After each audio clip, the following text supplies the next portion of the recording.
खूप साऱ्या लोकांनी मागच्या पेपर ब्रुडिंगमध्ये वापरल्या जाणाऱ्या पेपरविषयी माहिती विचारली आहे.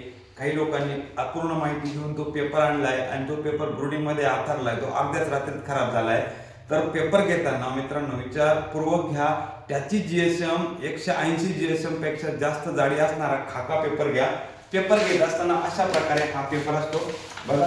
हा जो पेपर आहे हा या जाडीचा आहे, 180 जीएसएम जाडी आहे. जास्त बारीक पेपर घेतला तर तो तुमचा एका दिवसात म्हणजे एका रात्रीत थोडा जर पाणी पडलं त्याच्यावर, तो पक्ष्यांनी पाळलेला तर तो खराब होतोय आणि त्याच्यातून बॅड मेसेज जातोय.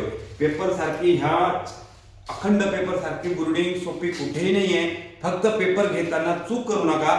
चांगला 180 जीएसएम पेक्षा जास्त जाडीचा असा हा पेपर आहे. असा हा रोल मिळतो तुम्हाला.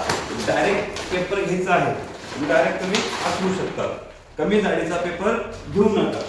पेपर मिळण्याचं ठिकाण जिल्ह्याच्या ठिकाणी, तालुक्याच्या ठिकाणी हार्डवेअर असतं, त्या ठिकाणी तुम्ही चौकशी करून घेऊ शकता किंवा त्यांना हा डायरेक्ट व्हिडिओ दाखवून तुम्ही हा पेपर तुम्ही मागणी करू शकता. पण चुकीचे पेपर घेऊन पेपरचा त्या ठिकाणी विपर्यास होणार नाही, पक्ष्यांना त्रास होणार नाही, अशा पद्धतीने वापर करा.